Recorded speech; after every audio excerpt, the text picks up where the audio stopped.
one little spark lights up for you.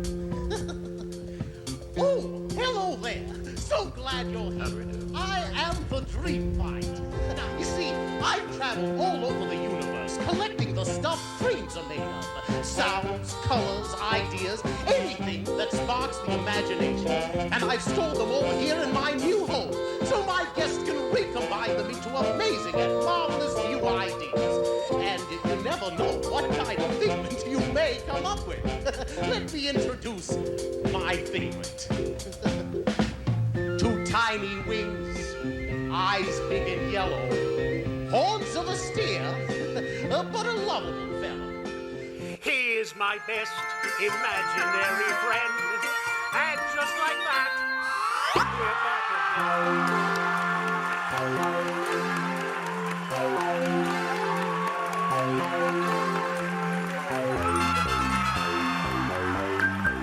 Our next guest is a writer, performer, author, actor, consultant, and director who has written for or performed in some of the most popular themed entertainment productions of the last 3 decades, including The Golden Horseshoe Revue, Mickey's Birthday Land, The Blues Brothers Show, Fort Liberty Wild West Dinner Show, Chuck E. Cheese Pizza Time Theater, Titanic Ship of Dreams, and Monsters, Inc. Laugh Floor Comedy Club. But his most well-known and beloved role was a 5-year stint at Epcot Center's Journey into Imagination Pavilion as the Dreamfinder and his purple pal Figment. I still have another card. In a career that started in 1970, issuing wardrobe for Disneyland's Fantasy on Parade, he worked with and for a who's who of entertainment and Disney legends, including Mike Jittlov, Bryant Gumbel, Danny Kaye, Drew Barrymore, Wally Bogue, Barry Braverman, Ex Intencio, sorry, I screw that one up every time, Robert Sherman, and Tony Baxter. He's also the author of a fantastic memoir about his experiences in the themed entertainment industry, from dreamer to Dreamfinder, a life and lessons learned in 40 years behind a name tag. He's also co-creator of the website themeparkuniversity.com and recently appeared as none other than Walt Disney himself in the very funny independent film The Further Adventures of Walt's Frozen Head. Please welcome a man who brought joy and happiness to thousands of children and adults, and who once, as Dreamfinder, was almost electrocuted because of one not-so-little spark, Ron Schneider. Man, that's a lot. Hello there. So glad you could come along. Well, that's the Dreamfinder voice, so you know the first question. You originated the role of Dreamfinder, introducing him to millions of visitors to Epcot Center. So tell us how that happened. Well, I was at Disneyland the day the park opened in 1955. And from a very young age, I was fascinated with performing in magic and puppetry.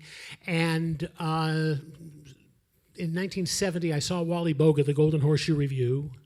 And I took one look at him and I said, I want to do that. I want to be that guy.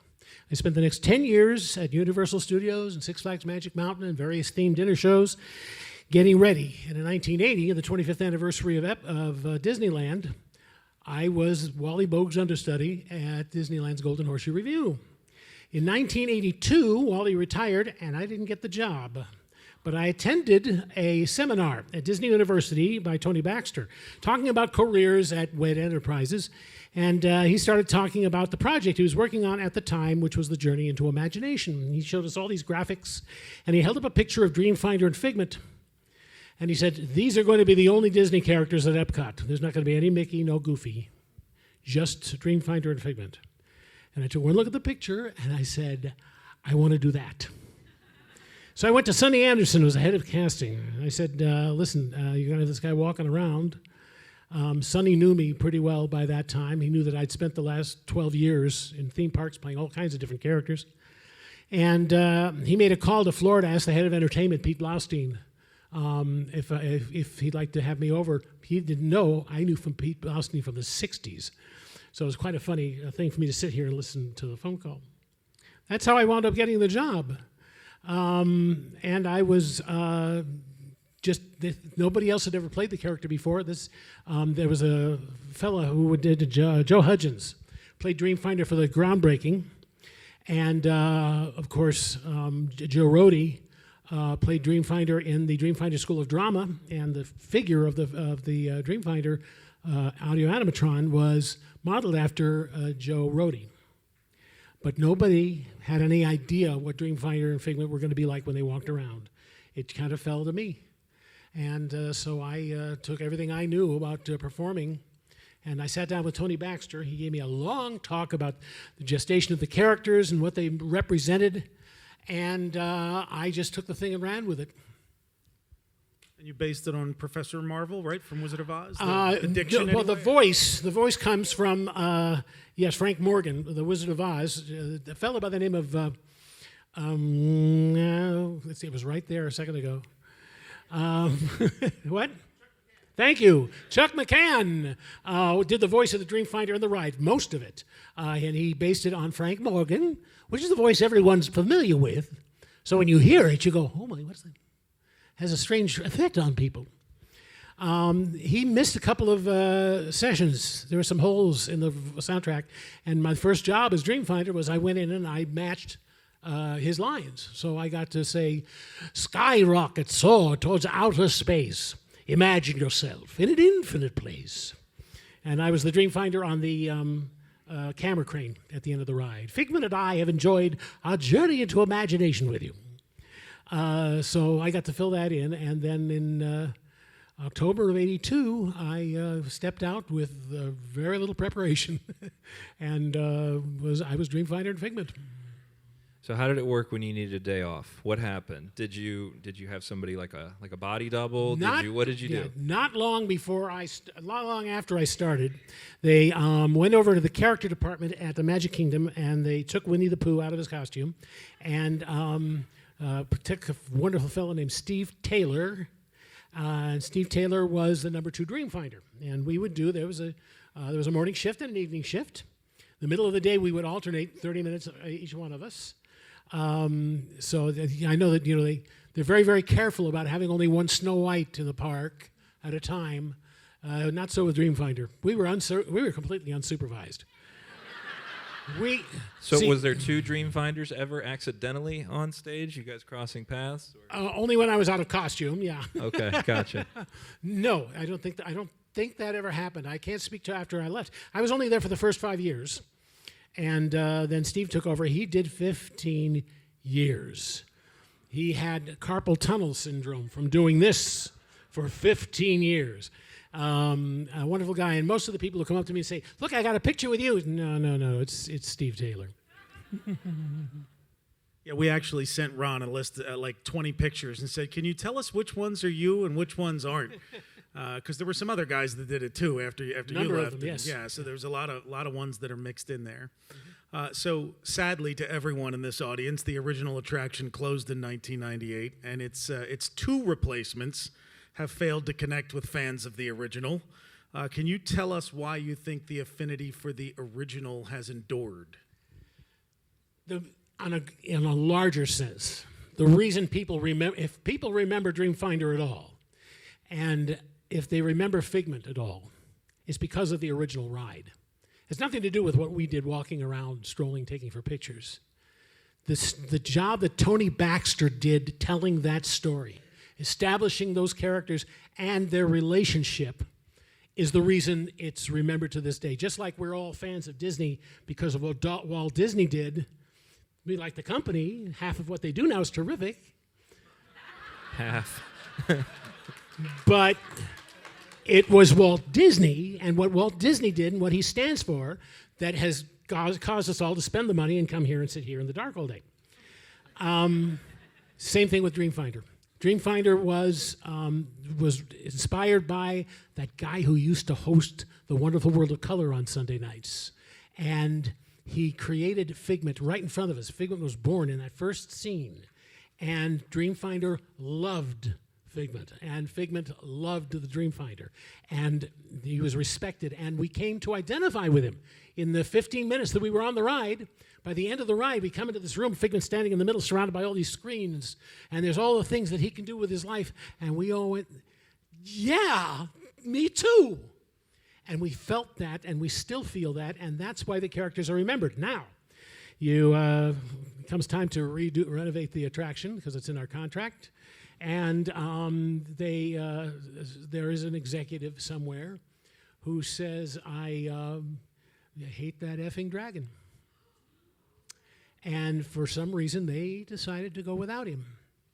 And all you guys spoke up, and they brought him back. The problem with that is writing a script. Scripts are always the tough thing for the company, it seems sometimes. Things look great, the sets are great, the soundtrack's great, the music's great, the cast is talented. It's the script, the thing that costs nothing, where things fall down. And so you've got the new Figment is treated like a pest. Not you, you're not supposed to be here. Go away. And when you do that to a character, the audience doesn't like them. They don't have that affection that the Dreamfinder had. So if Figment's lasting, it's because of the relationship between Dreamfinder and Figment, that loving parent relationship that Tony Baxter spent so much time creating and that endures. Well said. Sure. The real reason Dreamfinder became a success is this guy right here. There you go. Yeah, Ron just said the real reason Figment and Dreamfinder were a success was because of this man right here, if you didn't hear him in the back. There were no Disney characters at Epcot before Michael Eisner. Hello. Here we go. Hi, Ron. We had no Disney characters at Epcot until Michael Eisner came along and said, where are the characters? And they said, well, they don't belong here. He said, what are you talking about? They don't belong here. I want them here, and we had characters. We had to figure out where they're going to go, so I put them on a character bus, right? And they went as like visitors on a double-decker bus. It was all painted up like characters, and they would stop at each pavilion and then get out and take pictures with people. But that changed, later to where now they have Chip and Dale acting like squirrels. They're not squirrels. Snow White's okay in Germany, etc. But this guy here took this concept, I don't care who talked to me about it, and made it live. And it was that love that he showed as a puppeteer and as a performer. That many times I saw him, I never had a complaint, I never had a bad comment. All I saw was great performance. And Sonny Anderson that he talked about was one of the legends in the entertainment industry too, my good buddy and mentor. So, Ron, it was all you. There you go. Thank you so much. When you're up here with the stage lights on, we really can't see the audience. So that was like Ron Logan was the voice of God. Just Pretty close. So I know you had some communication with folks who worked on Journey into Your Imagination, the second one, and that it was supposed to be better than, it was a really bad attraction. it was bad. But it was supposed to be better? Well, yeah. Yeah. Some of what the things that come out, they never intend to make something bad. You have strata in the company, and you have people up at the top, and the people up at the top want everything to be good. The people underneath them are in finance, and they go, you can't have all that money you want. And then you get to the middle of the strata, and those are people who want stuff to be good. But they have to deal with the reality of the money they're handing. And there's 1,000 other influences. Now, I don't really know what the intention was on that first Journey into Your Imagination. I really don't know, and I couldn't tell you by writing through it. But I did know a fella, back in the 70s when I was working at Magic Mountain, there was a guy who ran the tin type shop at Spillikin Corners. I was a traveling salesman in the area. And this wonderful guy, his name is Larry Nicolai. And we would sit together and commiserate. I told him I dreamt one day of being at the Golden Horseshoe, and he told me he dreamt of being an Imagineer. and he become an Imagineer, and he's responsible for Ariel's Journey ride and Sinbad over in Japan, and he's an amazing, talented, sweet guy. I hadn't seen him for a long time. We had lunch in 2010 in Los Angeles. Hadn't seen him. He gets to this restaurant, we're about to sit down, he says, before we sit down, I have to tell you something. I worked on Journey into Your Imagination. I'm sorry. That's it. That's all awesome. I got. All right, so we have a picture up on the screen there. Tell us about your time with the King of Pop, Michael Jackson. What happened? What was the was it? Don't bother this guy. He's going to bother you. What happened with that? I was sitting up in my dressing room. I got a phone call, and they said Michael Jackson's downstairs. Now, what year was this? This would be 1983, maybe. All right. Okay. Michael Jackson's downstairs. He wants to meet the Dreamfinder. Okay. So you throw on the dragon, and you walk downstairs, and you open, and the entire picture-taking garden with the leapfrog fountains and everything is roped off. And there's a rope. There's a million people standing out in front waiting to come up, and the only guy standing there is Michael Jackson. And I went over, and he was terribly charming. And the night before, the music video of Thriller debuted on MTV. And I said, by the way, Figment and I saw your video last night. I thought it was just wonderful. He said, really? And he took off his sunglasses. And I swear to God, there was a blue patch and a yellow patch and a red patch. He was all the colors of the rainbow and shiny. And he said, really, didn't you think it was too dark? I said, no. John wanted your eyes to pop out. He says, oh, okay, thank you very much. So somebody snapped a picture. I found out later that when he was at Epcot Center, and he was there quite a bit, he loved to use our dressing room as a place to hang out and get away from the crowds. So we redecorated the room for Michael. We had a big poster of Captain EO. We cut the face out of it and put Howard the Duck behind it. So that's my Michael Jackson story. That's awesome.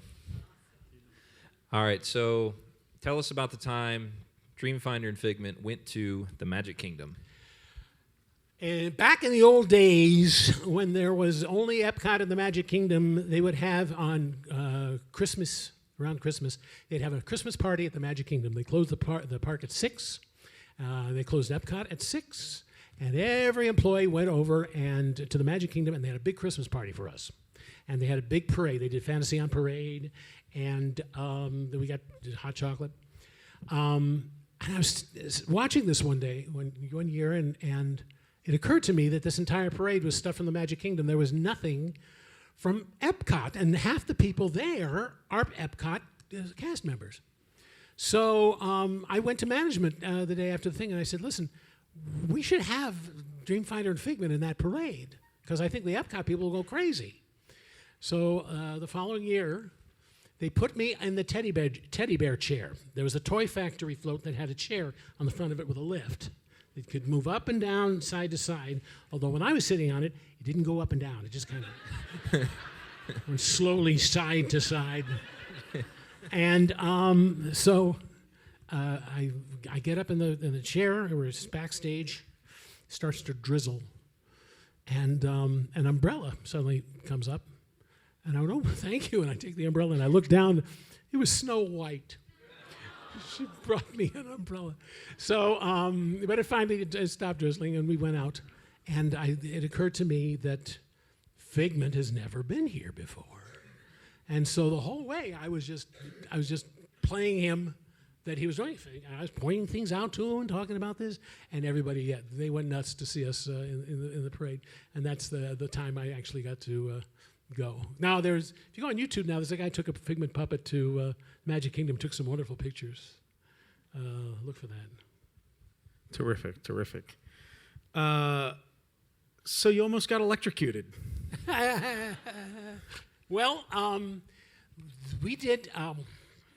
The ride opened late. The ride opened in March of '83.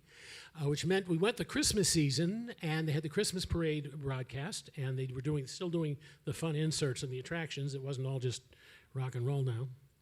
And they did a segment with us in the dream port. You remember the second part of the ride, after you got out of the flying scene, there were all the spark jars and the applause and the wind and the holograms. And so they were going to have me come walking through, kind of like Walt Disney did in this TV specials, and talk about imagination. We shot this thing like 3 o'clock in the morning, and I get there, and they put a body mic on me, little battery pack here, little microphone here, and they say, okay, you're going to walk along past these spark jars and talk. And I'm okay, ready, and the camera's rolling, and I go walking by the spark jars, and suddenly there is a visible arc, thank you, jumping from the microphone into my chest, and very painful. And I get away from the spark jar, and we try to reposition it, go over, still, same thing, very painful. So finally, they took the shirt off, and they duct taped a giant sponge with a divot cut in it, taped it to my chest, and I walked by, and I could do the scene then. Now, a couple weeks later, I'm lying in bed at home, Sunday morning, and I turn on the TV. And there's a live show broadcasting from the Orlando Science Center. They've got a classroom of second graders that are there, and they're going to do a scientific demonstration for them live on TV. They're going to give them a demonstration about static electricity. And they have one of the giant graph balls, and they have the Jacob's ladder. And then little Jenny, come over here, Jenny. Little Jenny comes up. And he says, now, Jenny, we're going to touch the graph ball and watch what happens to your hair. And I look, and she's wearing a body mic. And I thought, nobody knows. What happened? They haven't tried this, and nobody knows. She's got this big smile on her face. I'm on the phone trying to get to the museum, trying to call somebody. And finally, they turn the graph thing on, and her smile disappears. And she's looking panicked at both the guys that are talking like this and like this. And she touches the thing. She's miserable. Her hair stands up. And that was me almost getting electrocuted. Oh, my but goodness. Almost. We're glad you didn't. Thank you. I get to tell the next. I got to pick a story. You're talking about Mr. Toad's Wild Ride. You've already heard this story about Mr. Toad's Wild Ride. My story. I'm sorry, but in case you haven't heard it, I know I wanted you to hear it. I took my daughter to Disneyland for the first time when she was 6 years old, and she didn't know anything about it. And I took her. It was just me and her. We did a full weekend, 2 days. I did Tomorrowland and Fantasyland with her, and then the next day I took her to Tom Sawyer's Island and blew her mind. We get in to Fantasyland. First thing we did was went straight to my favorite ride, Peter Pan. And she said, we're standing in line. She goes, Daddy, what happens here? I said, I have no idea. And the whole day I did that to her. Every attraction. It was an adventure for her. And she loved all of it. We got to Mr. Toad's Wild Ride. She sees the cars. She says, Daddy, can I drive? I said, I don't know. You're very young. You've never driven before? She goes, oh, please. I said, I'll tell you what. You can drive on 2 conditions. One, you have to go exactly where I tell you to go. She said, I will. And don't get us hit by a train. I won't. Because if we get hit by a train, we're going to die and go to hell. You played this just right. right. I won't, Daddy. So we get in the car. She's behind the wheel. I tell her, turn left, because it looks like you should turn left and pull out of the building. She turns the wheel left. The car went right and crashed through a fireplace. The whole ride, I've got my hands on the wheel, and I'm screaming at her, don't hit the hay bales! Look out for the frog! The whole way. We hit the train, and I'm going, didn't I tell you not to get us hit by a train? She was like this. Took her 5 minutes to stop laughing. That's awesome. That's a great That's story. my favorite Disney story. That's perfect.